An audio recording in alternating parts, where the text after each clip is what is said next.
What is up, everybody? Welcome back to another episode of Speak Now. We are back again at it. Make sure to like and subscribe to keep up to date with all that we're doing and all that's going on here at this channel. How you guys feeling? Eli, how's your week been? Not too bad. I mean, I got to watch a Bucks W against the Pistons yesterday, so that was fantastic. And since obviously in the region I get mostly Pistons Twitter news, just because I follow Detroit sports, so sometimes Twitter will just give me that. And it was kind of funny to see the roller coaster of Pistons fans' emotions. But I mean, it's just great to see a Bucks W. Now I get to look forward to the Lions. So it's not too bad. The last week was a little sad. I mean, no Lions, but got to enjoy a good slate of football. So, you know, it's a good day. What'd you think about that ejection there, Eli, for I Giannis? mean, it's just like the NFL refs. They're soft. I mean, I don't know what's happened to the NBA at the same time. Yeah, I mean, what Isaiah Stewart is too small. I mean, I could go all in on like the Pistons and all their I think honestly their team is not a fan of how their rebuild's going. So I was pretty mad when I first saw that, to be honest. I mean, if you look back at the old NBA, like Sean Kemp pointed at a guy like that and he didn't get ejected. So I mean, let the guys have some fun, especially for the fans paying the egregious ticket prices these days to go see their players and you eject them for something soft like that. Like, come on. But it was a good win. Cade Cunningham sucks in the fourth quarter, and the Bucks took the W. Dang. Yeah, the game was pretty close, but yeah, I know what you're saying. I agree Yeah, that I was mean, very soft. So they're kind of doing the same thing in the NFL with some of the fines and some of the things that you hear about. This guy gets 13,000, this guy gets 13,000 for pretty much not much of anything for having they too find much fun, basically. So they find Jalen Warren. They find Jalen Warren for his whole game check because he threw down a block. Like, I don't know if you guys saw that play where he got fined $33,000 for doing what he's supposed to do. I was in disbelief when I saw that, especially a guy that's getting paid like $1 million a year, like Jalen Warren. Like, especially with like the taxes they get out of their contracts, like $33,000 is a lot for Jalen Warren at the moment. Like I that mean, was kind of trash. he's not even getting paid a million. He's on his rookie deal. He was an undrafted free agent. Yeah, like and they try Oh, to even worse then. they try to justify the NFL tries to justify it by saying it goes into like this fund for like retired players and all that stuff. And I'm like, and it's like I was reading this article because yeah, this has been coming up where he gets like Jalen Warren, especially where it's like basically a huge percentage of his paycheck. And it's like on average, people in the NFL last maybe 3 years. Like, dude, the dude needs his money. Like he's not like a superstar that's gotten paid. Like I think Jalen Warren will get a second contract at this point, but still, like you don't know that for sure. And it's like this dude only has X amount of time to make money to set him and his family up for life. And it's just like, dude, and then Roger Goodell makes like what, like 60 million, something like that a year. It's like something outrageous. Like Roger Goodell is a joke. And you know what? You can at me if you disagree because I think everyone agrees. This is why he gets booed every year, and it's rightfully so. The man makes so much money, and he just these players don't a lot. And I think there's like a high percentage of players that after the NFL end up in like poverty and stuff like that. So it's like teach your players how to manage their money, but also stop taking their money while they're playing for stupid penalty for like things that aren't even called on the field. Like that's outrageous to me. It's like that is like a legal block and he gets fined for it for being rough.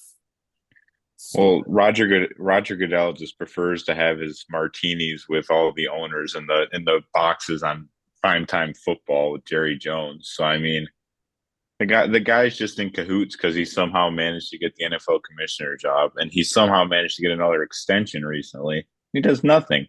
At least Adam Silver, the NBA, they're attempting to fix the issues within the league, even though there's like still there's plenty of issues. But when you're running a league of that magnitude, obviously there's going to be persisting issues. But yeah, I Roger Goodell's a joke. I don't disagree. I mean, I think we all got our rants out. I mean, Yeah, Jonathan and I at least got a rant out. Steve, you have anything to rant about today? I I know. mean, It's waiting for let him it to all chime out right in. now. I think I'll rant as we get into our topics. Yeah, as we get going here. I'll let you guys do the ranting to start with. Okay. That's All like right. normal.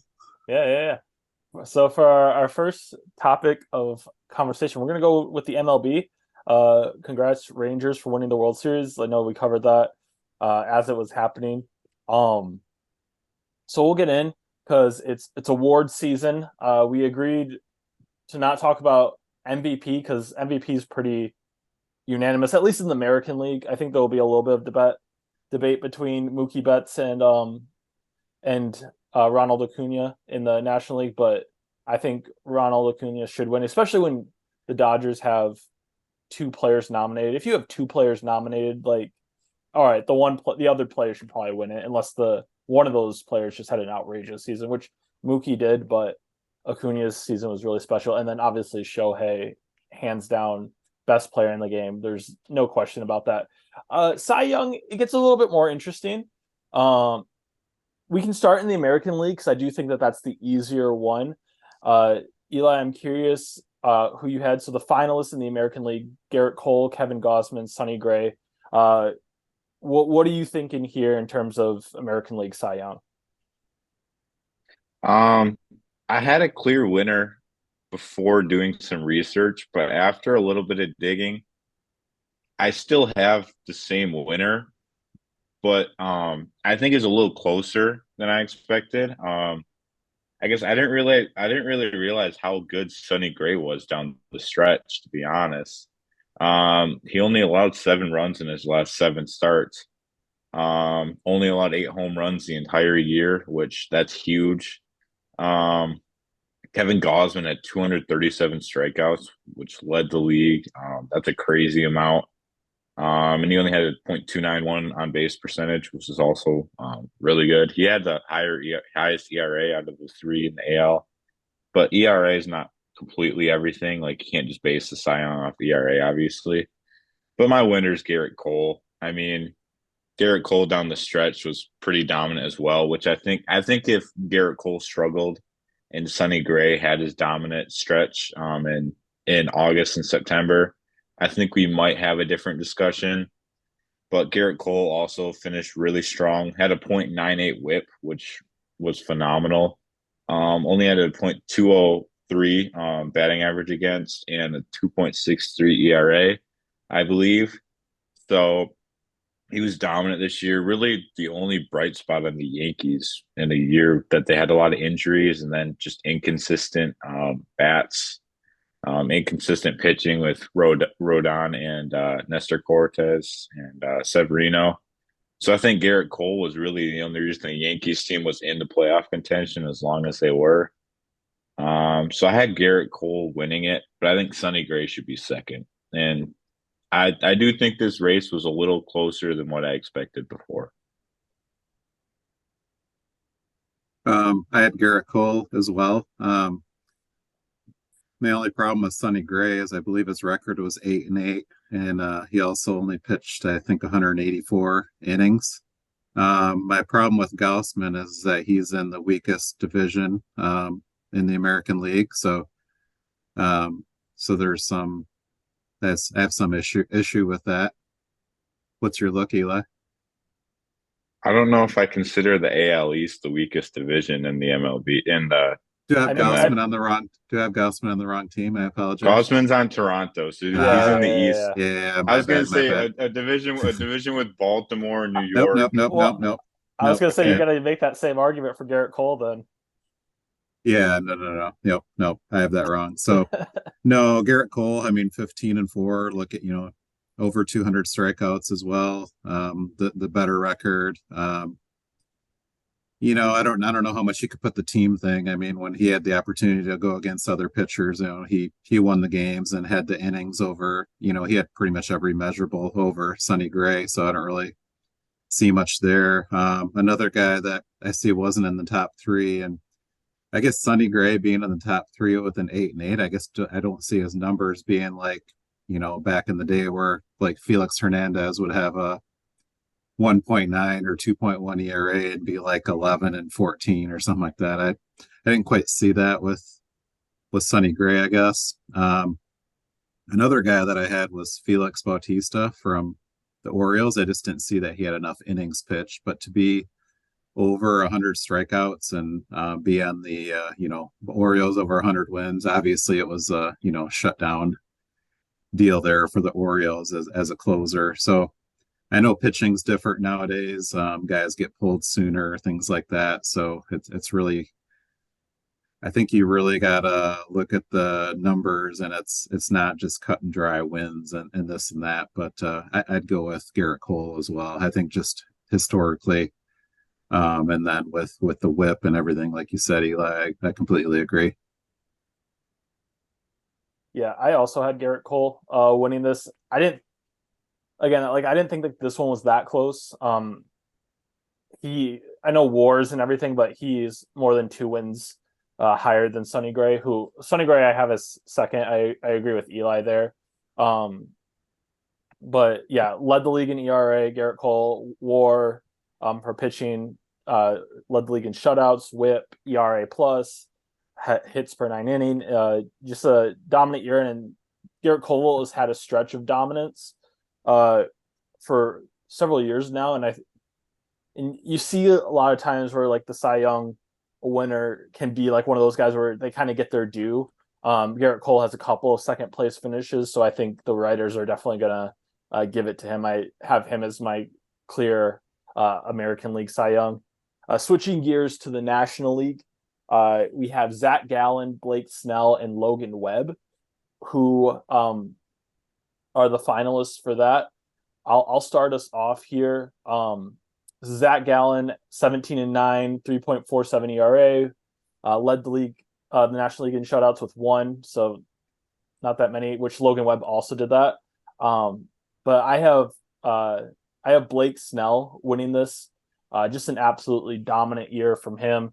He was 14-9 with a 2.25 ERA. So kind of like Steve talking about, like with win losses, and then you see like that dominant ERA. So it kind of reminds me of like a prime Felix Hernandez year in terms of that. Led the National League for pitching WAR. Had 11.7 strikeouts per 9 innings. I know some people are gonna cite his walks. I believe he led the league in walks, but he still had a higher ERA plus than Garrett Cole did. And he also had the fewest hits per 9 inning in the National League. So for me, he's the clear Cy Young winner there. And actually, I have Logan Webb as second. Zach Gallen's third to me. I know Logan Webb had a losing record, but again, I don't record doesn't really matter as much in today's day and age, especially when you take into account the fact that Logan Webb had a higher WAR than Zach Gallen, was tied with him in shutouts, led the league in innings pitched. He also had led the league in walks per 9 innings in terms of fewest. He only allowed 1.3 walks per 9 innings, and he had 6.26 strikeouts per 9 innings, or sorry, strikeouts per walks, which led the league as well. So Logan Webb at second, Blake Snell as my winner in the National League for Cy Young. Yeah. All right. Oh, go ahead, Eli. No, you can go ahead. I went first for the AL. All right. Yeah, I was looking at this as well. I know Blake Snell won the Cy Young in the American League in 2018 for the Rays. So I was looking at his statistics, and I'm like, what did this guy do between 2019 and 2022? He's kind of littered with 3 and 4 ERAs, things like that. And you look at the numbers this year, kind of like Jonathan pointed to, 5.8 hits per 9 innings pitched, a 181 average.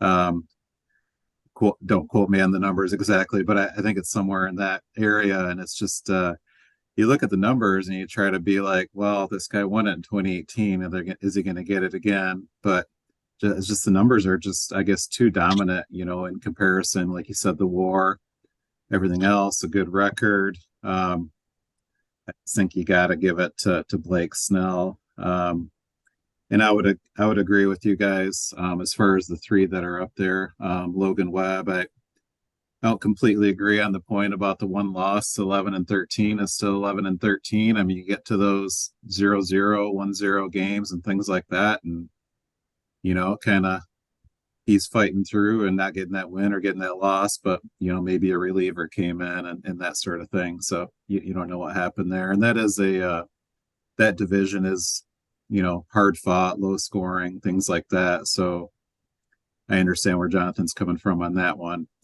Another guy has, besides there's a couple of relievers there. I think Devin Williams and Hader from um, the Padres. It's just that Spencer Strider from the Braves, just having, I know he's 20-5. ERA is a little bit higher, but 280 strikeouts and getting 20 wins in this day and age, regardless. I know the Braves' historic offense go through huge stats, but I think he could have been in consideration as well if he extended this, one or two more guys. So, but yeah, saying all that, I go with Blake Snell. Yeah, I to similar points. I also have Blake Snell is he also had 12 scoreless starts as well, which is a crazy amount. He just didn't give up runs down the stretch. I would definitely have Webb second. It was he, like Jonathan said, he had the lowest walk rate. He also had the highest ground ball rate, 33 games pitched, and the Giants' offense wasn't all that great. So I think that definitely contributed.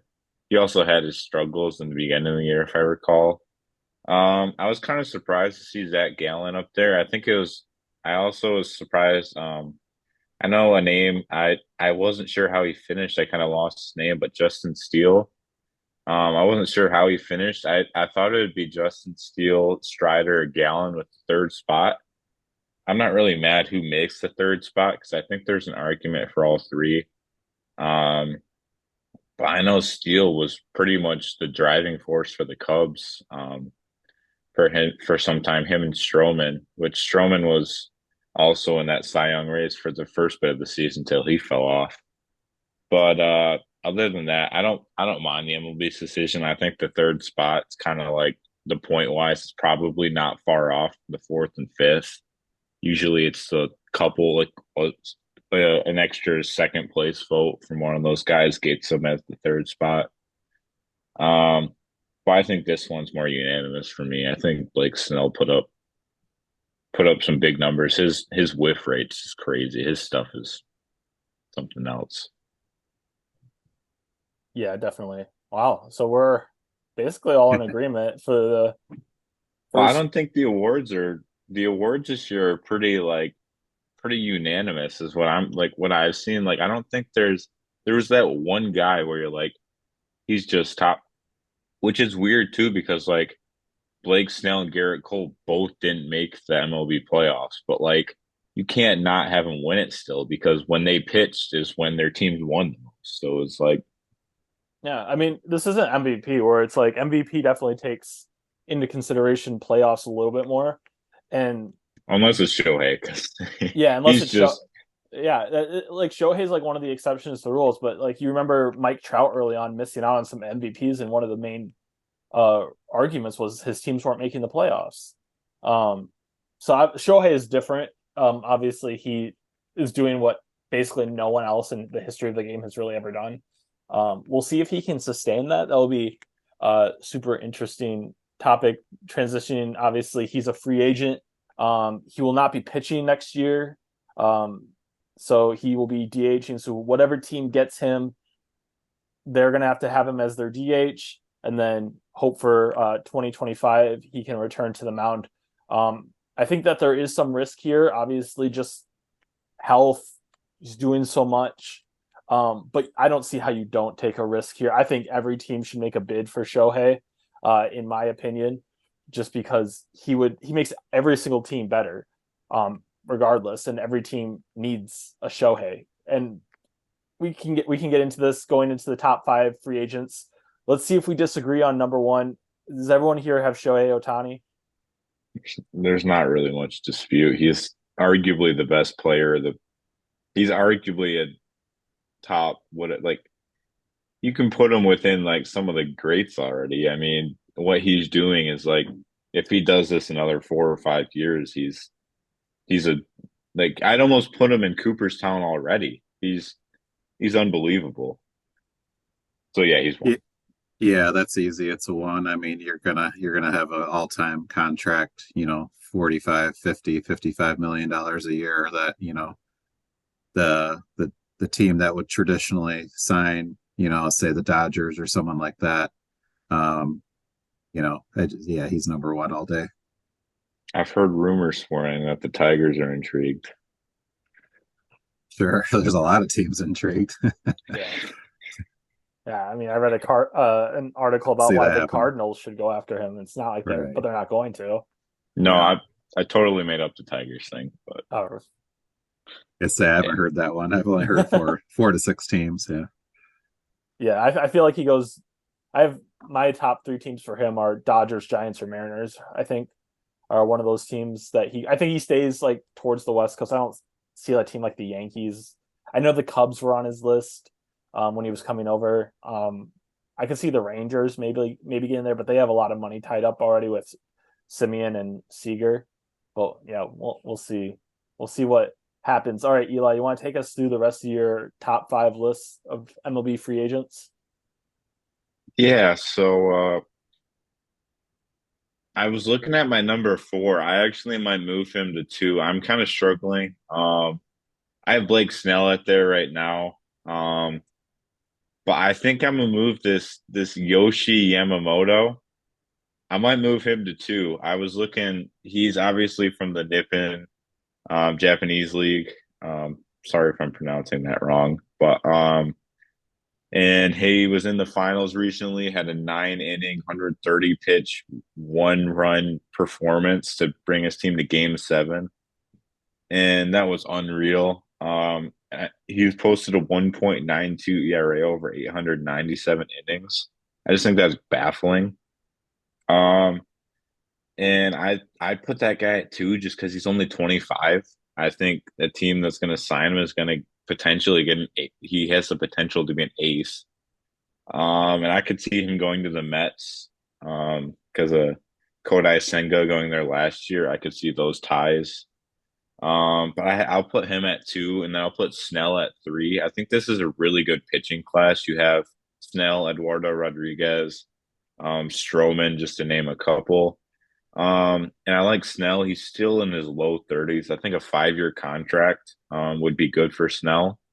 Obviously, you can't give him more than that. He's been inconsistent, and he has a big command issue. Obviously, his whiff rate, but if his velocity goes down, that could become a big issue.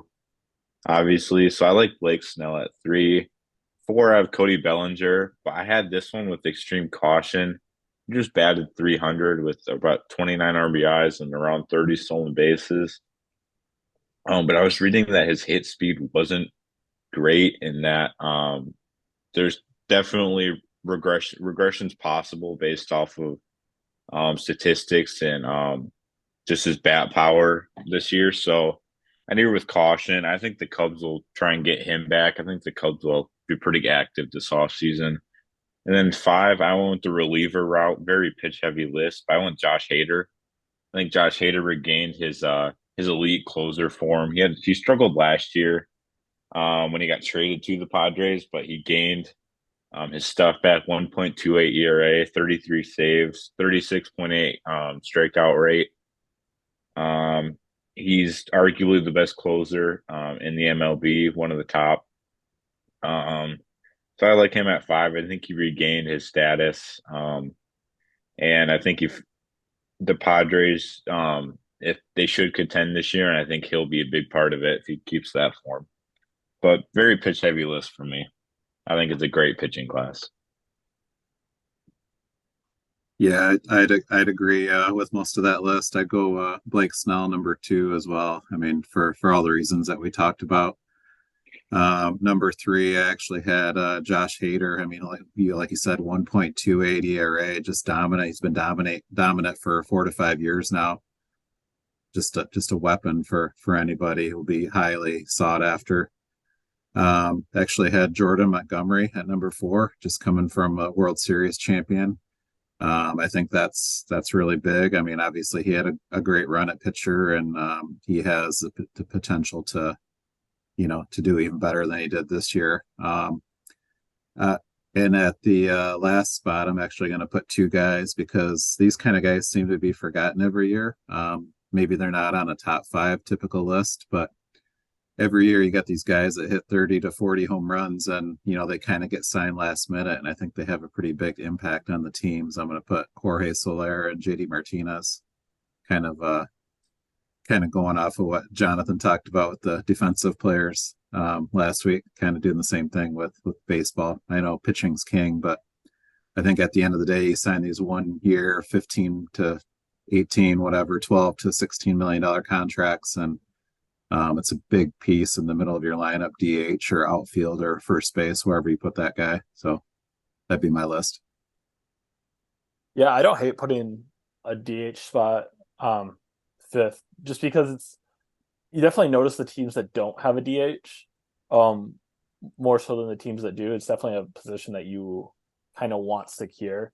For my list, I have Yoshinobu Yamamoto as my second free agent as well. So same with Eli. Top places for him: Cardinals, Cubs, Giants. I know Cubs need pitching. Giants have been connected to several different Japanese players, and obviously them being on the West Coast, that helps. And San Francisco just being a very multi-ethnic city, I think helps is attractive. And then for the Cardinals, having Lars Nootbaar play on Team Japan last year, I think could really prove to be just invaluable. Like, we can't even measure it. He's super loved by his teammates over there. He blew up in following in Japan after doing that. And earlier this offseason, the Cardinals sent Nootbaar and Arenado to go recruit Yamamoto, or at least to go watch his game.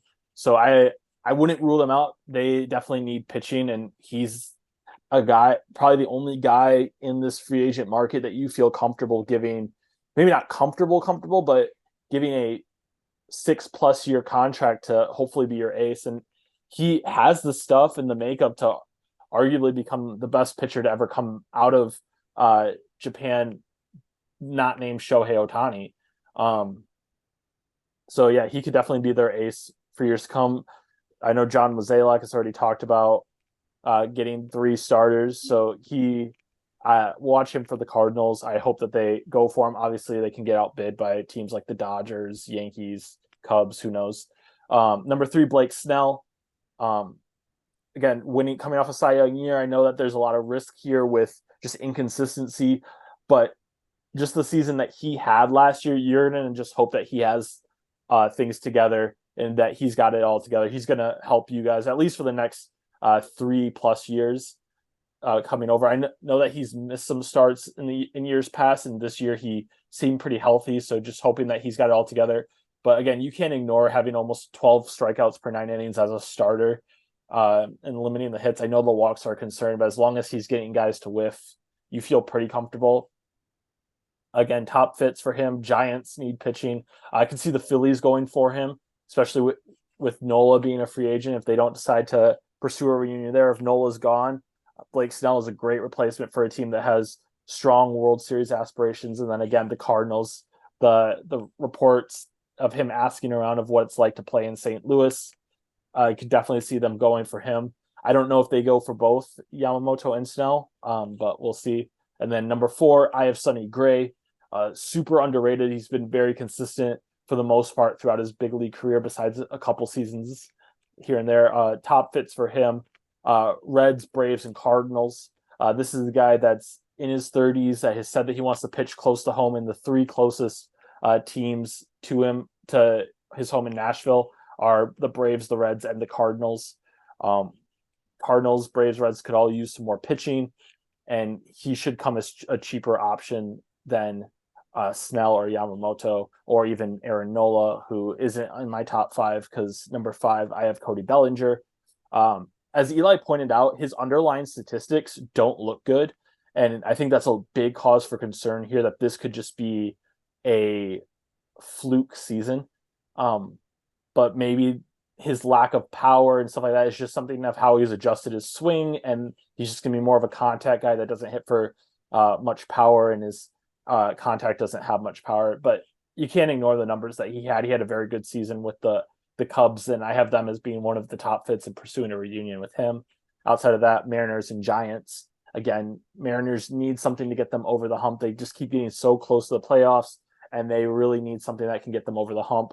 So Cody Bellinger can help them do that. And the Giants, after an abysmal season, needs some help as well. And he'd fit really nicely in their outfield or at first place. He plays good defense, which is always a plus. But that is my top 5 MLB free agents.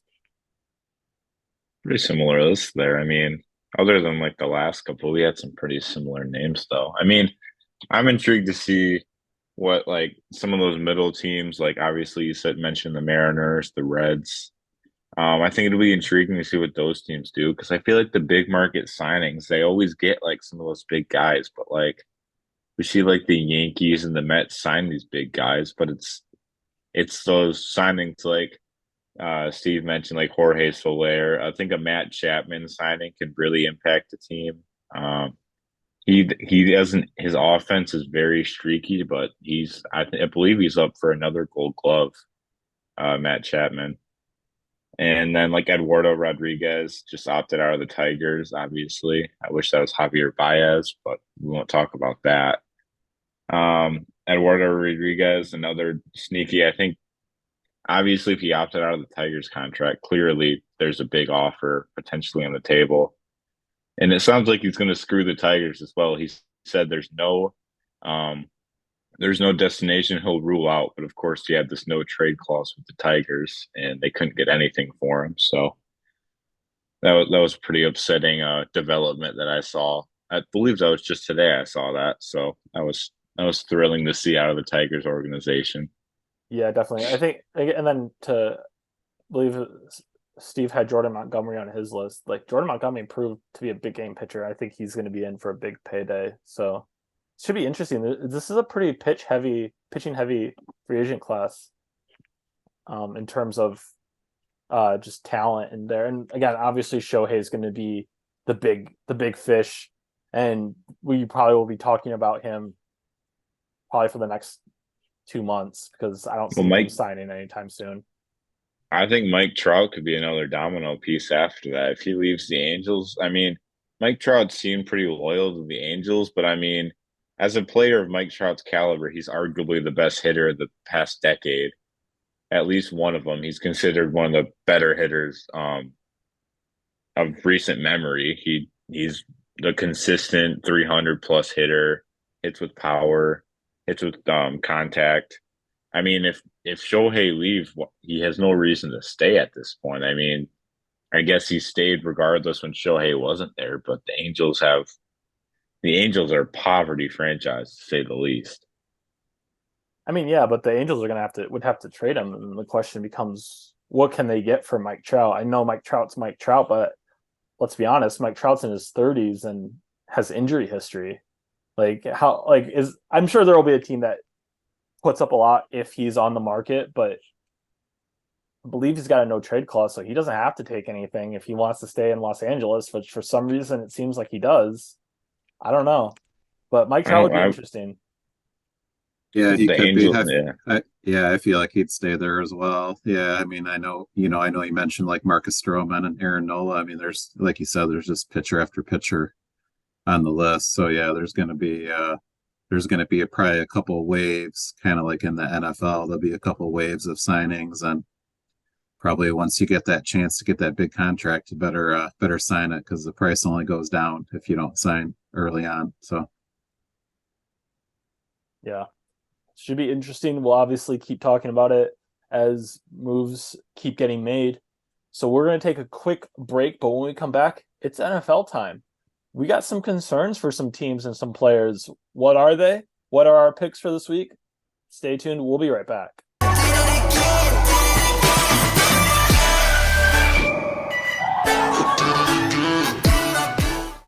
All right, welcome back, guys, to Speak Now. We are now getting into the NFL. But I did I was curious, real quick, before we dive into that. Eli, you're a Bryce Harper fan. What do you think about the Phillies moving him to first base full time? Uh, I mean, it kind of shows they're off on Rice Hoskins. He'll be hitting the hay. So I took it. I mean, he was always a solid outfielder, but I mean, I guess they must be prioritizing making sure he's as healthy as possible hitting wise. They must value his hitting more. And it seemed like he had a pretty he might not have the arm strength after his surgery too. And he did well at first base. It's kind of going to be kind of weird. He's not really a traditional first baseman he's Yeah, quite the fast first baseman. But I mean, I found that to be interesting, but it shows they're moving on from Rice Hoskins, who had the infamous uh bat slam against the Braves just a year ago. yeah. I saw a comment where they were like, "Rip to Bryce Harper's future WAR," just because obviously his WAR is going to go down not playing in the outfield, which is true. But anyway, transitioning to the NFL. Um, this segment we wanted to go over some concerns that we might have for maybe it's a team, maybe it's a player. We are uh, more than halfway through the NFL season, and a lot of things are pretty telling at this point in the year. It's not too early where you're like, oh, all right, well, they can still get it together. It's too early to tell, but we're at that point where it's like, all right, the season's kind of playing itself out, and teams really need to start getting things together. They have a little bit of time, but not too much time. You really want to see some teams maybe start clicking, some players start clicking. We'll start with Steve. I know Steve has been a little bit ready for this segment. Steve, what are your concerns? Is it a team? Is it a player? Multiple? What do you got for us here? I kind of got a multiple thing there. I got some concerns with a few quarterbacks. I'm just going to name a few of them and maybe fire off a few points on those. So I got and I'm going to talk about teams that are relevant. I don't want to go too much into talking about like Tommy DeVito or anything like that with the Giants, but I got four quarterbacks I'm concerned with, all on playoff teams. Geno Smith would be the first one I'd be concerned with. I felt like his trajectory was down last year. They provided him another weapon in Jackson Smith and Jigba, and it seems like teams are keen on kind of taking away that running game and trying to have Geno beat them. I think their record's kind of fortunate where they're at, to be perfectly honest. And I just see last or this year kind of going like it did last year. Maybe they'll sneak in, but they're just not going to do anything in the playoffs. Maybe the refs will help them like they did against the Rams last year to to keep the Lions out of it. But so yeah, that'd be first, and my second one would be Brock Purdy. With I think he's getting there's a little bit of adversity, and when the chips are down, you see how guys perform, and they've been losing some games of late. The defense isn't as dominant as it was, during their run. Minus having to play, three or four quarterbacks. They could have easily won the Super Bowl last year, and he would have been a big part of that, no doubt. But he's kind of throwing picks down the middle of the field at the end of the game. You got Debo out, things like that. I just have concerns as you play those big games down the stretch, and that's in the back of your mind. Another guy, probably kind of obvious, would be Deshaun Watson. Is he locked in? He's got the guaranteed contract. His play did seem pretty decent when he came back last week, and he does have that really dominant defense to fall back on. But when you're a division like that, I mean, you have four super competitive teams. I mean, they got to get everything they can out of Deshaun. My last one's going to be Justin Herbert, for the Chargers. I just keep hearing about how great he is every year, and I'm probably the first one to raise my hand and say Brandon Staley's horrible. But the more I watch these games of Justin Herbert, he's just like a robot back there. And it's just, my fingers hurt, my back's hurt. I lost Mike Williams, I lost Josh Palmer, and I see him kind of make these boneheaded plays in the pocket at times, and Um, Granted, their defense is really stepping up with both Sun Mack, and I know that's kind of a little bit of Brandon Staley's calling card. I know them getting rid of J.C. Jackson, I think, kind of helped out the whole defense there as well. But just some concerns there as far as the quarterbacks, and I think those that's going to limit all those teams, and they're going to end up going down, early in the playoffs. Maybe they'll win a game and that sort of thing. My other concern, just kind of throwing this out there, is Buffalo Bills and their identity. They can't seem to put it together, whether it's the running game, they signed Leonard Fournette, or just the defense. I do like that they picked up Linval Joseph and Rasul Douglas to try to take care of their issues. But just they can't seem to put it together ever since that drive at the end of the game by the Chiefs. In the playoffs, a couple years back, they haven't been able to really put it together, and their trajectory seems to be slowly going downward as other teams are starting to pass them by. And my last one would be the Dallas Cowboys running game. Um, Tony Pollard was just supposed to be so great this year, and probably the Cowboys in general. And he seems to be having more and more trouble, as that wear and tear goes on, which happens to the best of them. But I know we all kind of maybe would crack on Zeke a little bit as the years went on, but you really have to appreciate what he did for the run there, and him getting the contract he did. And you got guys like Derrick Henry that do it year after year, and you see how hard it is for Tony Pollard to keep that up, and he just can't do anything in the red zone. And the Cowboys are like, screw it, we got to lean on Dak and CeeDee Lamb in our defense. So they pretty much are. I wouldn't say they're giving up on Pollard, but he's not their centerpiece anymore. So yeah, that's kind of mine. I might have some more as you guys throw yours out there, or some rebuttals. Lay it But down. yeah, go ahead. You guys can go. You can go, Eli. Yeah, I actually don't have any quarterbacks, so I think we're gonna have pretty different. We don't have any similar, or we don't have any of the same. We have similar. My first one, I'll just get my team out of the way. I haven't been a fan of them since the start of the year. The media loves them. The Miami Dolphins, still out on them. I have major concerns. Their defense played a little better against the Chiefs, but I will say, just a side concern, Patrick Mahomes hasn't looked right the past 2 weeks. Obviously, the week against the Broncos, he had the flu. Last week, he didn't have the flu, and he didn't look all that great in the second half. So I have a slight concern for Mahomes, but it's Mahomes. But the Dolphins, they get a chain back here soon. That should help the running game, which has, other than the last drive, which all of a sudden Mostert started getting chunk yardage.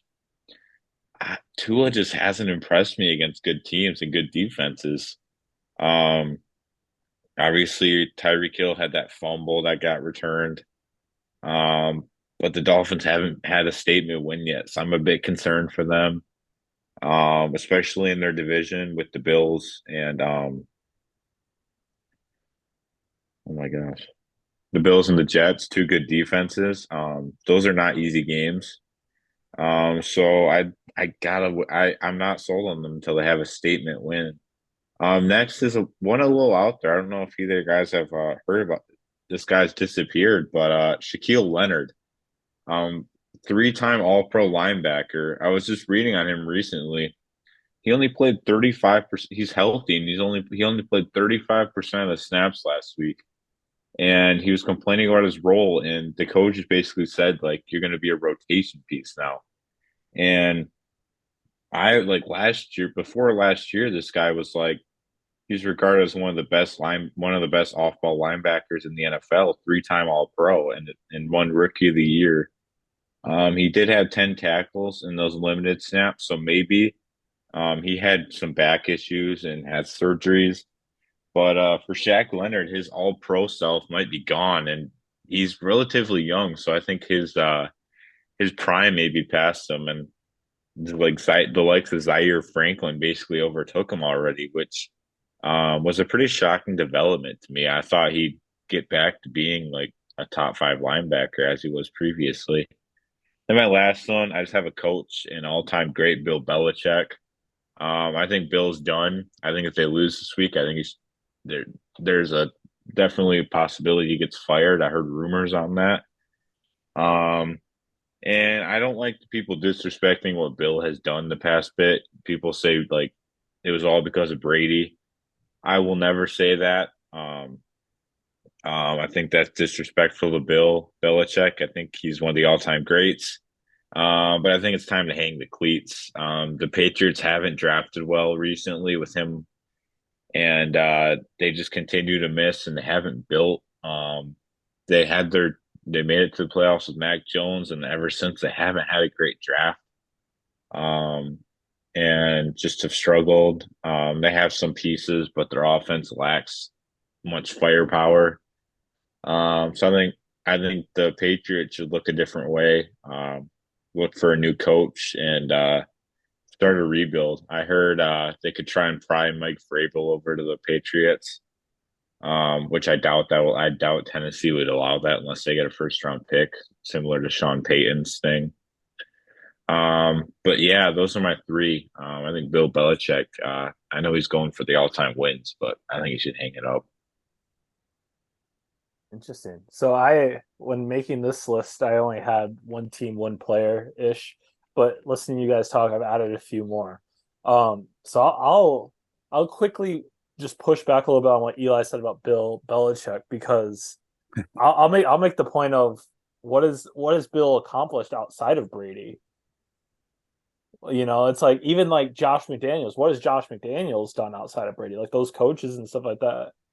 I mean, not to say that Bill's not a great coach because he is, but I mean, I think some of those questions are warranted because like Bill has not really had success outside of Brady. Um, I get that like the end of his era. If you want to go all the way back to his time with the Browns before they left and went to Baltimore, I know like they were starting to piece some things together there, and like there's that kind of stuff, but. I don't know. Bill's a question mark for me, at least right now. And maybe it's just his style is aged out, and he can't adapt with the current NFL. I mean, you saw that towards the end of Chuck Noll's career with the Steelers. He just couldn't adjust to how the NFL was, and he wasn't that great at the end of it. Still a Hall of Fame coach, no doubt. Another concern that I added in just hearing you guys talk. And not necessarily for this year, but going forward, I'm a little concerned about the Chiefs and Patrick Mahomes going forward. Not deeply, because I feel like it's hard to bet against Mahomes, but Travis Kelce is 34 years old. Like he's getting up there in age. He's dating Taylor Swift. You know, like he's very likable guy. Like, very very attractive. Very like good charisma. Like this is a guy that I know he does a podcast with his brother. This is a guy that could easily catapult his career into some acting, into something with like media and like that kind of stuff. Like how soon does he want to do that? You know, I think is a question mark. I'm sure I'm not questioning his devotion to football or his wanting to win. Like, so don't hear that. Like I'm not questioning that, but like I think it's understandable to be thinking about life after football. And if he like depending on how serious him and Taylor are, like she's got a busy touring schedule. He's gone like is it like one of those things? I know Eli's hating me talking, but it's real stuff, man. Like he's dating Taylor Swift. Like it's not that serious, man. Taylor would ruin. Taylor has no intentions of marrying this man. That would completely kill her image of a breakup music. I'm not buying into this whole love story. Don't be so sure, man. Yeah, I mean she's in her like the thing is like we you can label it breakup music and stuff like that, but it's like I mean Taylor as an artist has been an artist since her teens through her 20s. Like come on, like most a lot of people don't get married and don't settle down in like those years, especially if you're an entertainer. Like she's in her like early 30s and stuff like that. So if not saying that she wants to have a family, wants to have kids, like all that kind of stuff, but that is stuff that like is starting to kind of come that way. She is capping off like the biggest tour of the century. Who knows? Maybe that's something that she wants. Maybe that's something that her and Travis want together. I don't know. Like this is just all speculation, and this is just again, this is a concern where it's like going forward. We've seen Mahomes without Tyreek. and like luckily he has Travis Kelce, but like Mahomes without Travis Kelce too, like what does that team look like? What is that team's identity? And I think that that's just a concern for the future. Not necessarily saying it's serious. I think it's something that's worth talking about. Going into my actual concerns that I had, I agree with Steve on the Buffalo Bills. Um, I know it's a team I've actually been pretty high on in recent weeks, and then I did some research in preparation for this segment, and I have completely switched gears on them. They are 1-3 on the road. That just won't get it done because they're not going to have a home playoff game more than likely. Like they're going to be a road team, and if they're 1-3, they're not winning on the road. That's concerning to me. Also, over the last 5 games, they've been outscored by their opponents by 4 points, and I know that's not a lot, but I mean, this is the Buffalo Bills with Josh Allen, and when 3 of those teams have been the Patriots, Giants, and Bucks, like it should be a much higher margin. So I think that's concern. And they're 2-3, I believe, over their last 5 games too. They're 5-4 right now, second in their division, but they're already 0-1 against the Jets. They play the Jets, I believe, in like a couple weeks. So if they lose that game to the Jets, like there's a really real scenario here where the Bills don't make the playoffs. They don't have the type, like they already lost to the Bengals, which the Bengals have a very similar record. So it's to me that's a concerning. Like what direction did the Bills go if they make the playoffs here? I'm not saying that Sean McDermott's going to get fired. I'm not going to jump on that train yet. But I think that it's a real conversation. I think we kind of just assume, a lot of people just kind of assume that with Josh Allen, with Stephon Diggs, that this is a team that's just going to make the playoffs. They might not. If they lose, and again, I'm not saying that the Jets are that great of a team or anything, but I think one of the common narratives that I've been pointing out on this show throughout the season is the Jets have stayed competitive in games where they shouldn't, and it's weird. Like they again beat the Bills after losing Rodgers. They beat the Eagles. They stayed competitive against the Chiefs. Like this is a team that could somehow squeak into the playoffs, or at least like eliminate the Bills from making the playoffs. So they're a big concern for me because this is a team that we look at as probably one of the perennial AFC teams that should be right up there with the Chiefs, the Bengals, and the Ravens, and who have you. But they're not, and they might not make the playoffs. I'm concerned. I'm skeptical about them going forward. They really need to show me at least that they can win on the road, and they can, win these games that they should be winning by maybe a wider margin, or just actually win them. Like again, losing to like the Patriots is like the Bucks. It's like these are teams. I get that some of this is like division play and all that stuff, but this is stuff that they should win. And then going to the player side of it, this kind of counts for 2, but I'm going to focus on one. Kirk Cousins, Aaron Rodgers, but I'm going to mainly focus on Kirk Cousins here. He's going to be 36 years old, coming off his Achilles. Like that could really affect his mobility. Not that he's been like necessarily like the most mobile quarterback to begin with, but again, that's concerning. I know the reports and rumors of like the Vikings still being interested in bringing him back. I think some of that is to the fact that they've been winning. So now that they're not going to have that much of a high draft pick, and they're not going to have their top pick at quarterback, they might as well just keep someone that they know. But like it's the AFC North. They're playing 6 games out in the cold ish. I get some of it's going to be early in the season, but still like that kind of injury is going to get exacerbated in the cold. It's his back foot, so that could definitely affect his strength and his throwing. To me, it's like I would be very concerned about Kirk Cousins being my starting quarterback going into the future. He's a free agent, so I feel like if I'm a team, I'm not confident this guy can come in and step in and be a franchise quarterback after this injury. I get that with modern medicine and stuff like that, this injury is a lot easier to come back from, but still, I think it's a significant injury. Same thing with Rodgers. Rodgers just starts out as a better player, so like the chances of him still being competent is much higher. Where it's like Kirk Cousins, I'd put him in the better half of quarterbacks in this league, but again, wrong side of starting to get up there in age and an injury like this, especially of a team like the Vikings if the team like the Vikings doesn't go for him, where they have like Justin Jefferson, Jordan Addison, if it's a team with less great supporting cast, I don't know if Cousins looks good next year. And I love Cousins. I'm a Cousins fan, so that'd be disappointing to see.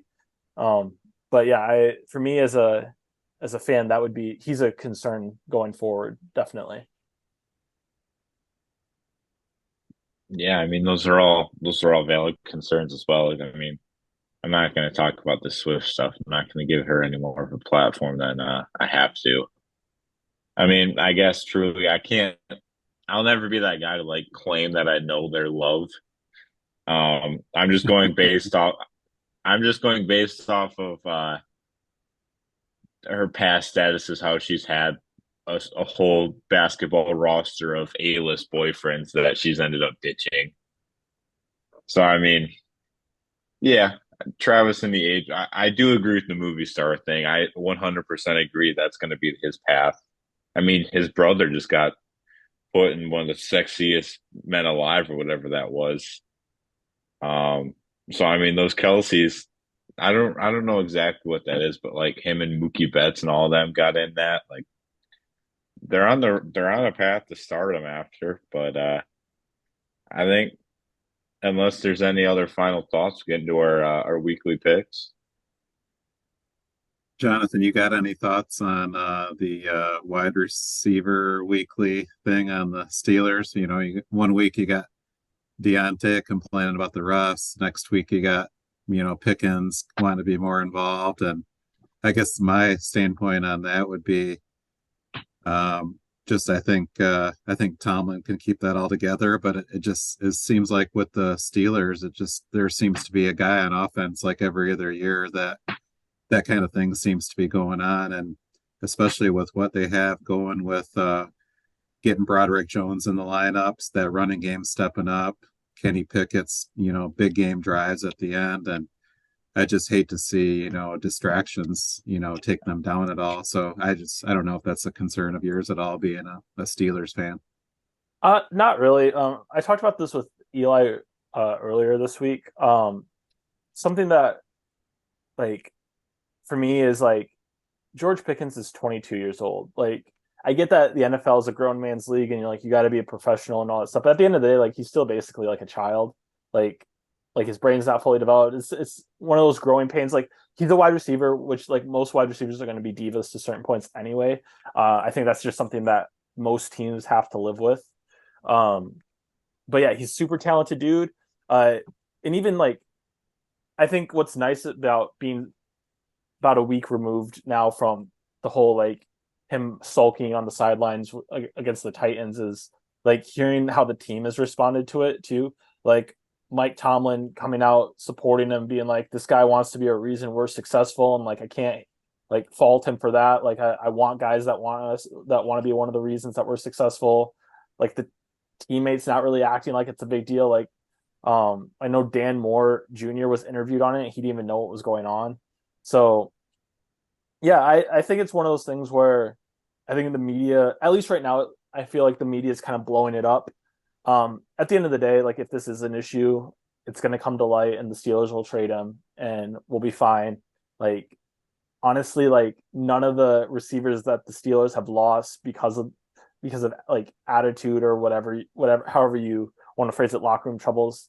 Like at the end of the day, like it hasn't set them back. Like think about like Antonio Brown, Chase Claypool, Martavius Bryant, like all those guys like were far less productive leaving the Steelers than when they were with the Steelers. So I don't know. I mean, as long as we're winning and we're being successful, like it cures all things, right? Like no one really. I know some people were a little concerned when AB chucked a Gatorade container at a coach or whatever on the sideline, but it's like it just kind of rolled with it. So I don't view it as like that much of a distraction right now. I think he's a younger guy too, so he doesn't like command as much of like the locker room as like an Antonio Brown did towards the end of it. So I don't see it as being that much of an issue when you have leaders like Watt and Hayward and Minka and Najee and Kenny like in that locker room. And even Deontay. I know Deontay had his little rant, but Deontay for the most part has been regarded as like a like a pretty stand-up guy in the NFL. So I think they have enough pieces where it's like if this is a big issue, they can keep it from blowing up. I just think it's just George developing, and I think it's just growing pains of a young receiver. So that's kind of how I view it. And like I said, it helps that they're 5-3 because if they were the inverse, I'm like, all right, this is a little concerning. But I mean, I think comparing him to Claypool or like Martavius Bryant, like his talent level is just to me is a next level. So you kind of got to live with it because this guy could end up being top 10, top 5 receiver with just his traits as long as he has a consistent guy getting them the ball and he continues to develop. Yeah. I mean, I think the only comment is because they're winning. I feel like he should be a little more like I don't know, more like with the team, like, it's a good team dub. Like I didn't contribute as much as I wanted to, but I mean, even though like I think the team leader should at least acknowledge like the fact that like no matter if you're 22, you're an adult. That's not exactly acceptable behavior. Like Deontay got his first touchdown in how long, and you're not going to congratulate your teammate because you messed up on a toe drag earlier in the game. Like that's like obviously he's still a young player, so like there's been plenty of instances where like you could say Randy Moss had his issues and Terrell Owens had his issues and all that, but like I think you still have to like as a player. Well, it's not. I don't disagree. It's not a big issue, but like you also have to be like George, like for a winning culture, like for example, like say like Marvin Jones on the Lions like sucked, but he wasn't like sulk. Obviously, he's more in the tail end of his career, but like I guess like embracing the winning culture rather than sulking because of individual stats. Yeah, I mean, I think a couple things to that is this is a guy on his rookie contract, so like he's halfway through his rookie. After this year, he'll be halfway through his rookie contract. Like this is a guy that wants to get paid. Like he still hasn't got paid yet, so you definitely want to perform and stuff like that and do that. Um, Another thing too is like it's not like they've been winning by much. So I think it's different. Like if the Steelers are like winning by several touchdowns or something like that, and George isn't really doing much, but he's doing like these other things. It's like, yeah, it's like, dude, your team is like good. They don't need you to be that guy. They're barely winning some of these games, and when you have George Pickens getting 2 catches for -1 yards in a game that is like really close, like that's kind of like I don't know. You got to get him more. To me, it's like that's an offensive coordinator thing, where Canada's just got to scheme him open. Like I know, like they like to use him a lot as like a distraction and like to free up Deontay, but at the same time, it's like you have such a talented guy. Like at some point, it's like it's kind of one dimensional. Like you gotta somehow create ways for him to be open and for Kenny to not just have to do the back shoulder passes and live on those because they're not a high percentage pass in the NFL. So I think there's that level to it where it's yeah, they're winning, but like they're not winning by much. So like definitely whatever they can do to and like I know he's talked about like I know the cornerbacks and stuff like that and defensive teams have started getting in his head more.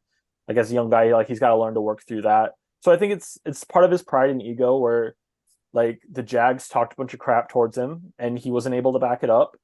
And now it's second week in a row, and now it's got to be frustrating. Like you want to silence all the haters. Like I know some NFL players are good at silencing critics and haters. I don't think George is at that stage. I think George definitely hears all the noise, and I think it's getting to him. Not to say that it shouldn't, but I mean, he's again 22 years old. Like at some points, it's going to get to him to a certain degree. Yeah, I do think he's been a pretty loud player. He's generally not very soft spoken. I don't want to, I guess. I mean, he's kind of trying to find a comparison, I guess. I mean, he's always been a vocal player. I guess that's pretty, what I'd say, especially like even on draft night, he was pretty vocal. But I think after another small break, we'll get to our NFL weekly picks, and it'll be interesting. We had a good record, and then we had one guy with a good record, and this week we'll see if we'll see if he can keep his hot streak going. So I'll be right back with you guys.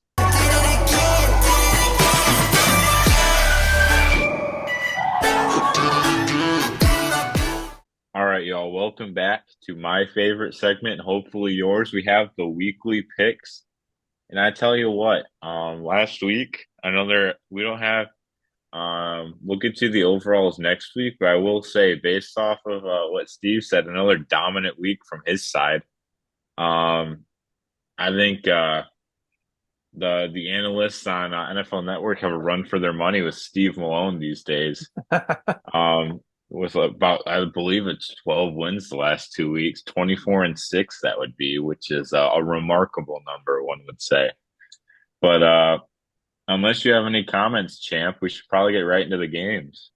No, let's go for it. We'll keep it rolling because, Oh, yeah, I could drop at a moment's notice.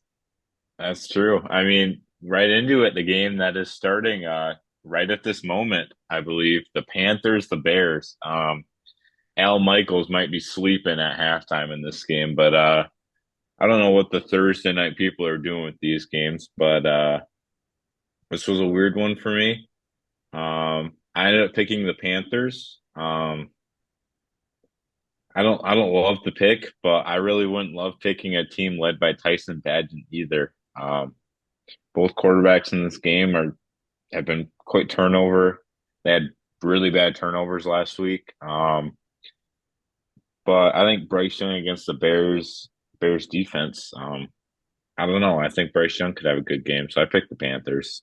And I think it'll be like 24-17. Nothing crazy. It'll be an under game. Yeah, when I looked at when I was picking these games, I assumed Justin Fields was playing, but I'm going to stick with my pick of the Bears. I think you got the factor of Dante Foreman and DJ Moore playing against their former team. I think there's something to that. You also have CJ Henderson, Brian Burns out for the Panthers. Yeah, I think things stack up. It's in Chicago. So I think there's actually going to be some scoring in this game, which is when you're looking at Bryce Young and Tyson Badgett, doesn't seem right. But I'm going to go Bears 31-20. I'm going to keep my original score that I have for this. Yeah, this is. I'm gonna go Panthers here. The Bears have their first round pick. Not that necessarily that's on all the Panthers' mind, and they don't want to give the Bears a higher pick. I just think honestly, I'm just picking this because if the Panthers win, I think this makes the race for number one a lot more interesting. So I just kind of want that as a football fan. So I'm not going to do any like statistics or anything like that. I'm just going to go based on what I want to see happen, and I want to see the Panthers win. So I'm going to pick them 20-17. So I'll have it be a lower scoring than Steve. All right. And then the next game would be the Indianapolis Colts and the New England Patriots. An interesting game. It is in Germany, continuing the Germany series. And this one's pretty easy for me. I like the Colts. I like what Gardner Minshew is doing for that offense. I think he's done well. He's always been a valiant backup. Didn't have to do much last week, and I really like their run game. Their run game after struggling last year. Jonathan Taylor had a down year last year. I think Taylor and then they made Moss look great. So I like them. And their defense, Kenny Moore had 2 pick sixes. I think they'll give Mac Jones trouble. I'd have the Colts winning this 28-17.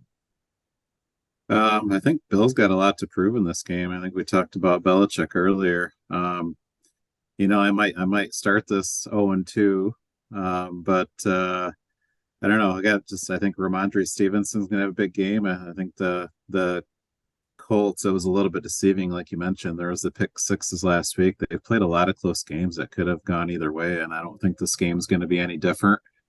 There's a lot of talk. I know the game started fast, kind of changed gears in Germany. There's a lot of talk on the field conditions and kind of being ready for that. So you're going to see some guys sliding around. I think that kind of favors the Patriots as well. But saying all that, I can't pick the Patriots, so I'm going to go Colts 24-20.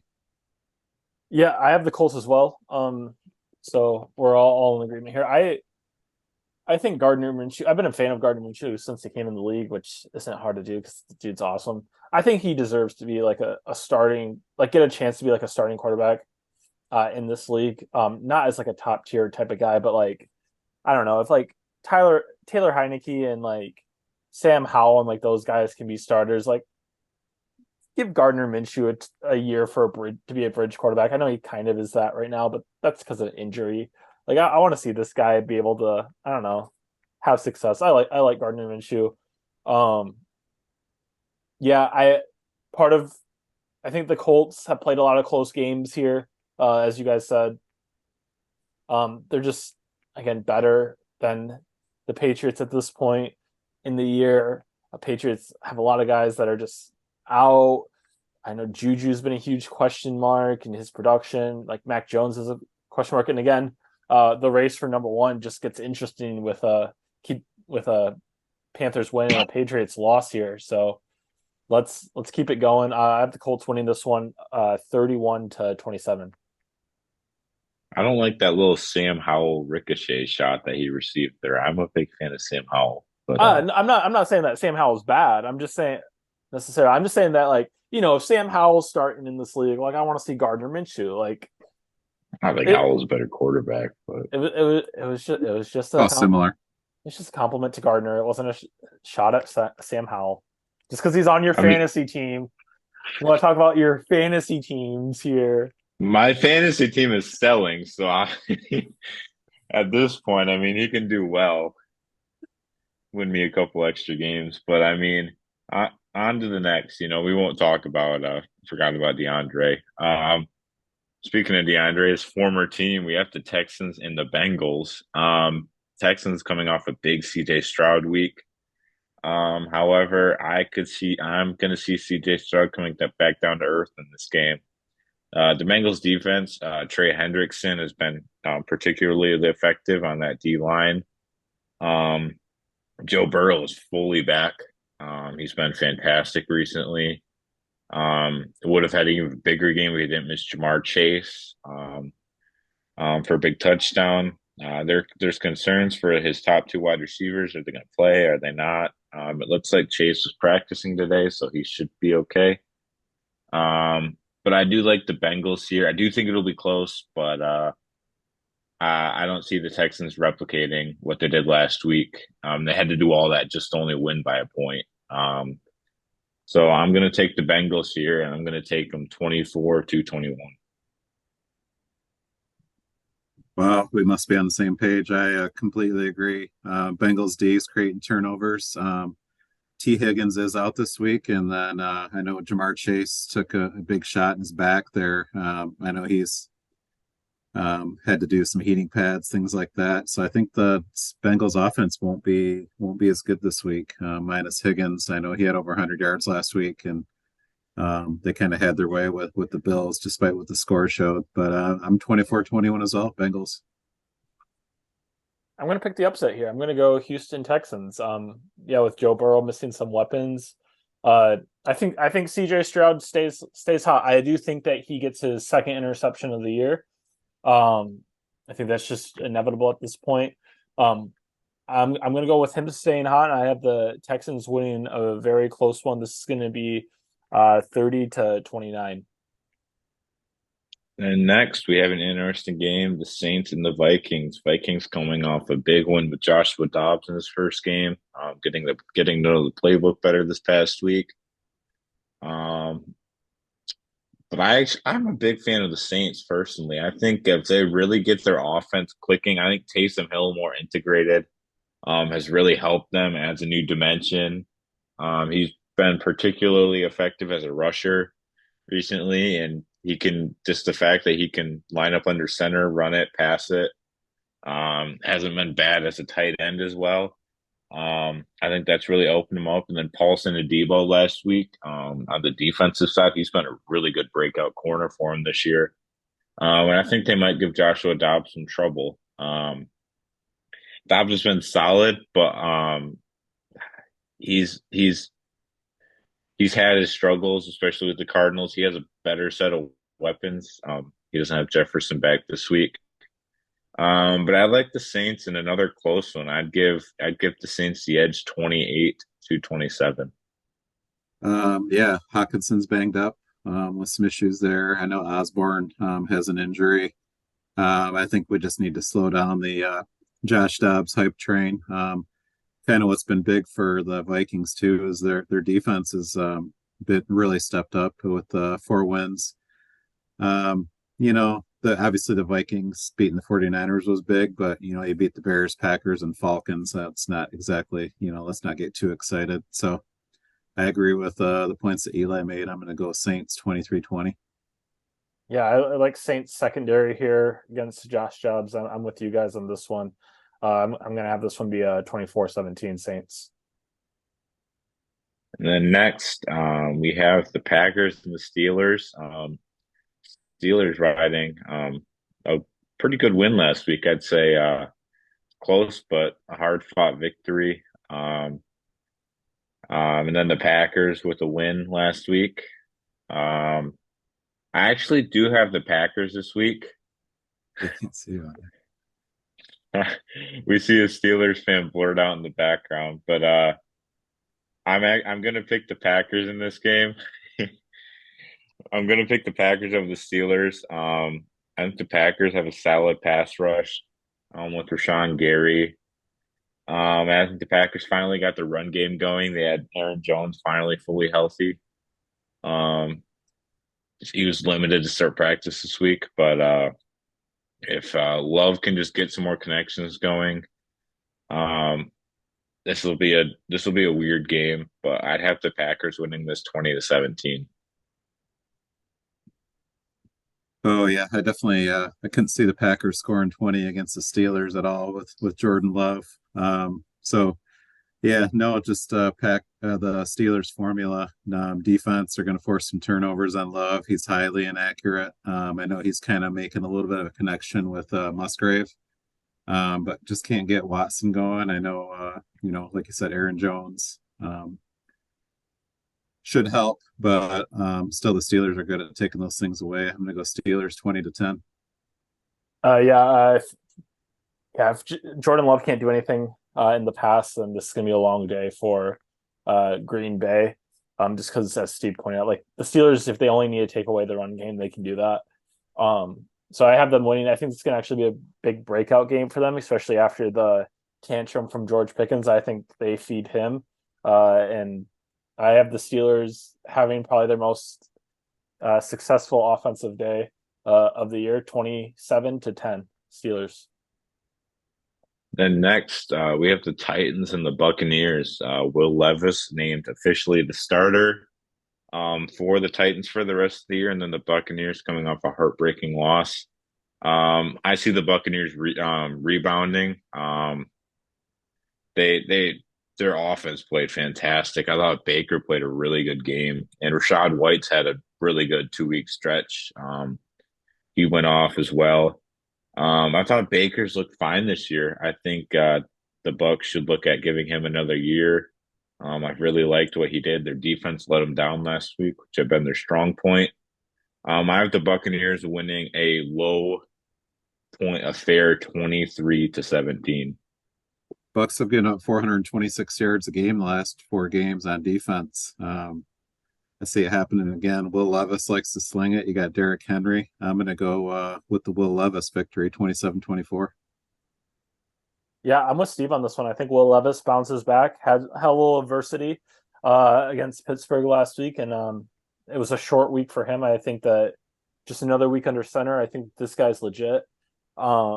Something I think I talked to Eli about earlier this week is like a comparison that I had for Will Levis, at least who he reminded me of watching him play. Not saying that he's on the same level or anything like that. Was Patrick Mahomes, and just watching him against the Steelers, and whenever like it looked like TJ or Alex Highsmith or someone was going to get to him, he did a really good job, I thought, of getting the ball out, and not in a way where it's like a necessarily dangerous throw, but like getting the ball out pretty effectively and just dumping it out and doing like kind of those throws where you think the quarterback is out of the play and suddenly the play is still alive. That kind of just reminded me of like Patrick Mahomes light. Again, not saying he's on the same level, but I think that he is their quarterback of the future, and I think that he goes in and makes a statement win against the Bucks here, and I have them winning this one 24-17. And next, we have the game of the 1 o'clock slate. We have the Niners and the Jags. Niners coming off their bye week. I do like the Niners in this game. I would pick the Niners. I think they'll rebound. They had a week to get all their injured players healthy, especially on the offensive side. They should get Debo back this week, I believe. And that should be big for them, getting that aspect of their offense back. The Jaguars defense has been really good recently. But I think Purdy's got to make a statement this week to kind of silence the haters. And I'd have the 49ers winning this game 27-24. I agree. I think the 49ers are actually going to win this game handily. I know both teams are off the bye week, but I think 49ers, there's a lot of people down on them. I know in an earlier segment, I kind of was hard on Brock Purdy, but I think this is kind of a bounce back for them. Maybe down the road there'll be some stumbles, but I think they get McCaffrey going. He'll be fully healthy after the bye week. Debo, I am a little bit concerned that Trent Williams might still be out, but I'm still going to go 49ers 31-17. I'm going to go Jaguars here. It's at home for them. They are in the race for the number 1 seed in the AFC. They need to keep pace and they need a big statement win. And I think that this is a week to do that. So I have them winning this one. I have this one being 27-24, very close one. And next, in AFC North battle, we have the Browns and the Ravens. And I picked my first big upset this week. I actually picked the Browns over the Ravens. I like what the Browns have done on the ground, especially with PJ Walker. They ran pretty well. And Deshaun Watson looked pretty good in his first week back. The Ravens, obviously, one of, if not the best defense this year, statistically only given up like 7 touchdowns. So I actually did pick the Browns. I think Deshaun Watson will have his statement win this week. I think Lamar might struggle against. He always seems to struggle against those AFC North defenses. So I think Myles Garrett will give him a run for his money. So I have the Browns winning this game 21-18. Yeah, this is just one of those classic AFC North games. I don't see either offense doing a whole lot in this game. It'll be probably sometime probably into the fourth quarter that either team hits double digits. I do think Baltimore kind of has it more put together. You do see some up and down stuff from the Browns. So I got to go Ravens 13-10. I think they got it a little bit more together than the Browns do at this point. I have Baltimore as well, but I have them winning this one pretty handily. I'm going to do 31-17. They dominated the first matchup between these two teams, and it was on the road for Baltimore. So this one being at home, Baltimore is a pretty good team at home. See why they should have no issues doing the same here. So, yeah, I have Baltimore winning this one 31-17. Then the next game, the first of the 4 o'clock slate, we have the Falcons and the Cardinals. For some reason, the 4 o'clock slate always gives us mostly clunker of games. This is one of them. With Kyler Murray and James Conner back, I picked another upset. I actually don't mind the Cardinals here. I think Kyler Murray back, if they don't limit him at all, which I hope they don't, I think not limiting him. I think the Cardinals offense should flow all right, especially James Conner back, getting the running game back going. And the Falcons, Arthur Smith, I'm not sold on him. He might be losing the locker room with how he's operating. And he's not using his best players to the best of their ability. Their defense has played well with Jesse Bates. But I'd have the Cardinals actually winning this 24-20.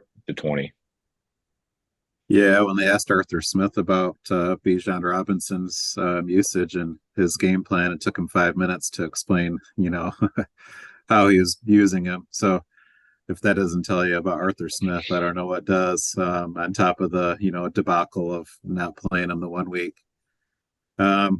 I think it's going to be tough for Kyler to come back first game and, really put the numbers together. Connor's first game back. Saying all that, I agree. Atlanta's a little bit of a mess too. Taylor Heineke, I'm not sure. I wouldn't put him on the same planet as, or I guess as close as like Gardner Minshew, even though it's a similar style. I think Gardner's much better as far as that type of quarterback. So I'm gonna go Arizona 24-20. Yeah, I'm gonna pick the Cardinals too. I think it helps that they're at home. I'm a little concerned about them limiting Kyler because let's be honest here. Like, are they trying to go get that first round pick? I know that they're technically not supposed to tank, but um, well, but I still think that they win this one. I have this one being a close one too. I have this one being 20-21, Arizona. And then next we have the Lions and the Chargers. I noticed I have yet to pick a team other than the Lions every time we've done this. It's not changing this week. I'm picking the Lions once again, though. I think the Chargers, their defense has stepped it up. But I think the Lions pass rush, if they played how they did against the Chargers, might give Herbert some trouble. Um, and the Lions have been great at stopping the run, so I don't think Austin Eckler will really pick it up. He's had a pretty rough sledding on the run ever since he's returned. So I'm going to pick the Lions here. And SoFi is not really a home field advantage much at all. So I think the Lions will take this one 31-24. Yeah, I mean, I think the Chargers will be, much surprised about how to stop the Lions. I think the teams that are used to playing them are figuring some things out, but the Chargers aren't going to be one of them. They're not used to facing St. Brown and some of the weapons on the Lions. Throw in the two-headed monster at the running game, and I think the Lions are going to roll up a lot of points. But I think you could say the same thing about the Lions playing the Chargers. I think the Chargers are having trouble finding that second weapon to go with Keenan Allen, the passing game. I mean, Eckler's had butterfingers out there if you watch the game, and Quentin Johnston hasn't done anything. I think you're going to see them use Darius Davis a little bit more in this game, and also Donald Parham. So I hope there's not a coming out party of sorts there, but I'm going to go. I also have to go Lions 27-24. You don't want there to be a Parham party. Yeah, exactly. Because Parham party don't stop. I have the Lions winning this one. I think kind of what we've talked about throughout this episode about the Chargers is like just kind of like they're just kind of in this weird place. I think the Lions pass rush gets to Herbert, and I think they create some turnovers there. I mean, I picked up Lions defense in fantasy this week just because I do think that they're going to have a good game. I have them winning this one 35-13. I don't have this one being close. Then next we have the Giants and the Cowboys, America's game of the week, supposedly. Um, but I didn't put much thought into this one. I mean, the Giants have Tommy DeVito, so if you're a betting person, bet the under on the Giants points. Got the Cowboys easily. I'm going to have them winning this 31-3. 41-3 Cowboys. Don't need to talk about this one. Yeah, 42-6 Cowboys. Next, we have the Commanders and the Seahawks. This one's actually really interesting. I think I don't mind the Commanders team at all. I actually have the Commanders winning this game. Emmanuel Forbes had a really good game last week, getting reinserted into the lineup. Obviously, they traded their two exterior pass rushers. They still have Jonathan Allen in the inside. So I like the Commanders here. Geno Smith has been rough the last 2 weeks. So I got the Commanders here, 28-27. I do actually think it's going to be closer, but I don't think the Commanders can go to Lumen Field, a 12th man, and win that game. But saying all that, I do think it'll be close. But you got Weatherspoon, you got some weapons on that line that are going to get to Sam Howell. I think there'll be 2-3 turnovers by Sam Howell easily. But so I'm going to go Seattle 28-17. Yeah, I like Seattle's home field advantage here. I think that this is a good rebound game for Geno Smith. I have the Seahawks winning this one 24-18. Then next we have Sunday Night Football, Jets Raiders. Interesting game here. Raiders interim coach Antonio Pierce has made a big impact, it seems. And I like the Raiders because of that. I think the team, McDaniels lost the locker room. And I think this Raiders team with Aiden O'Connell at the helm and Josh Jacobs finally got a big game going last week. Obviously, he's playing against the Jets, so that might be tough for him to really get going. Sorry. But I like the Raiders. I think Antonio Pierce has done well. And I think with Zach Wilson at the helm, I think Max Crosby will have a field day. So I have the Raiders winning this game 21-13. Yeah, I think Crosby is going to go and get no less than 4 or 5 sacks in this game. The Jets can't block. I think he has something like 53 pressures this year, like 40 some tackles or something already. He's just having a crazy statistical year. I know we were talking about some of the big pass rushers in previous episodes, but he's just having a monster year. It's for the Raiders, so it's not talked about as much. And I agree with the Antonio Pierce angle. Raiders could have something like 5 or 6 field goals in this game because they're going to be on so many short fields. But then the Jets defense is very good. So, what's Aiden O'Connell going to do? Saying that, I've got this 24-13 Raiders. I'm going to go Jets here. I like the Jets defense, and yeah, I think that they're in the mix there in the AFC East, and they need to stay competitive here.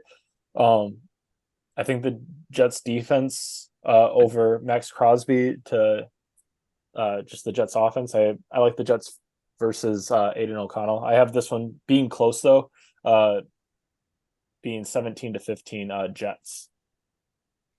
And then the last game, the Monday night game, we have the Broncos and the Bills. This one was tough. I'm pretty high on the Broncos recently. I've really liked how they've played. And then the Bills we mentioned haven't played well recently, but I think the Bills being at home, I think will be the Bills finally getting that rough stretch off of them. I think Josh Allen will have a big game. And yeah, I think it'll be a relatively good game though. I've liked what Russell Wilson, he's turned into more of a game manager. I like what he's done. But I do like the Bills here. I'm gonna have them winning this one 24-21. Yeah, this game is very interesting. We talked about the Bills and all the issues they have on really both sides of the ball. I think you got Surtain against Diggs, even though, he might move around. Yeah, Javonte Williams has had about 50 touches the last couple games. I think he'll have a really big game against the Buffalo defense. I think, Russell Wilson will manage the game the way he needs to. I actually got the Broncos in this game, 24-23. Yeah, I have the Broncos with an upset in this game too. I like the way that they've been playing versus the way that the Bills have been playing recently.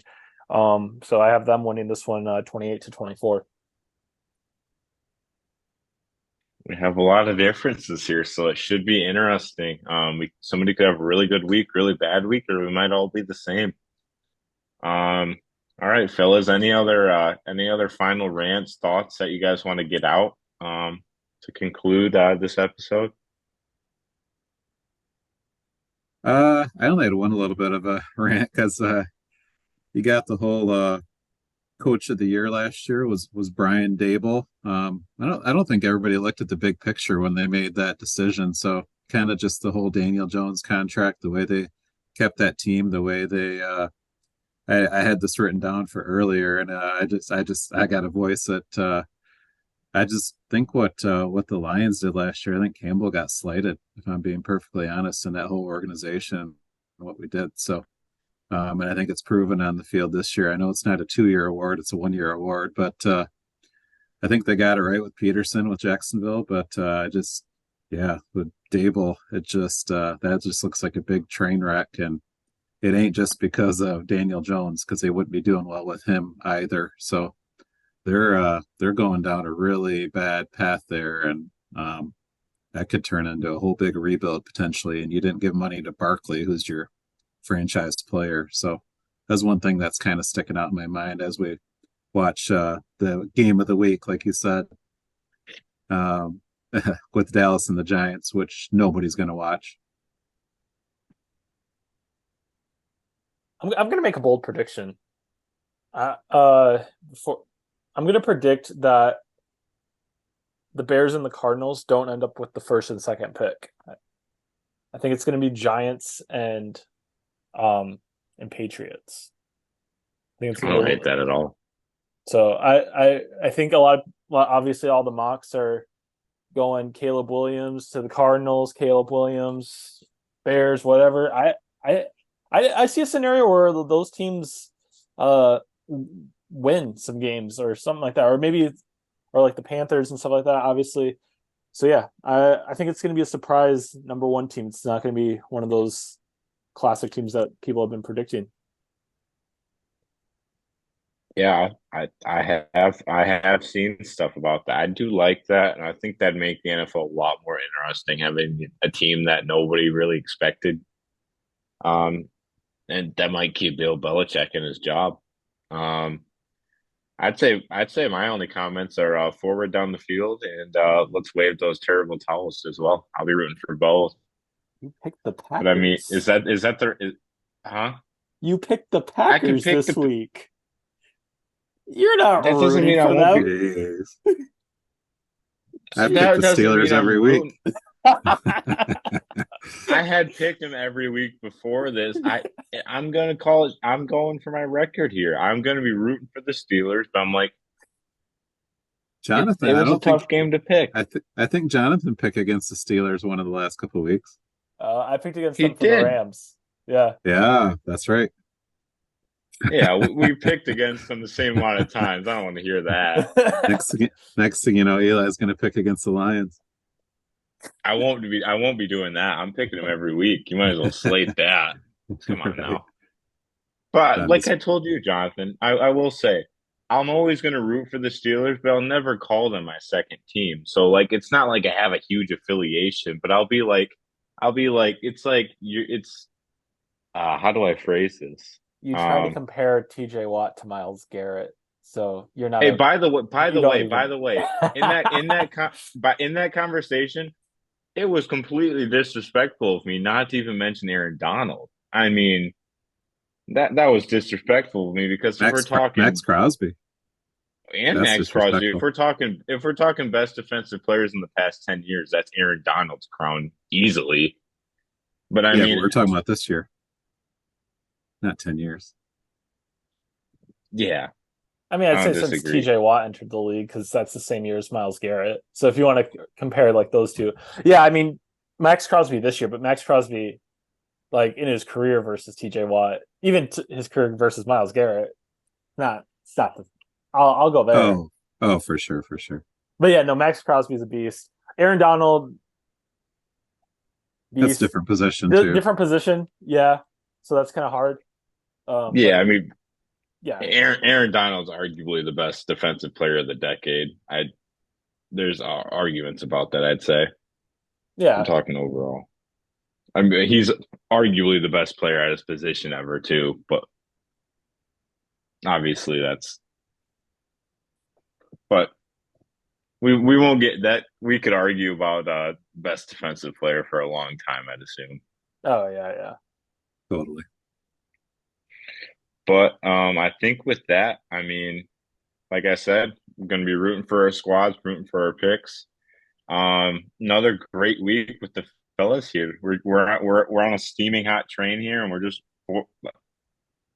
I don't know where I'm going with this, but we're red hot. That's all I got to say.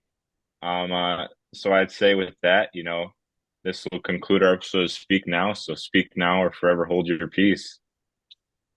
Peace. Peace.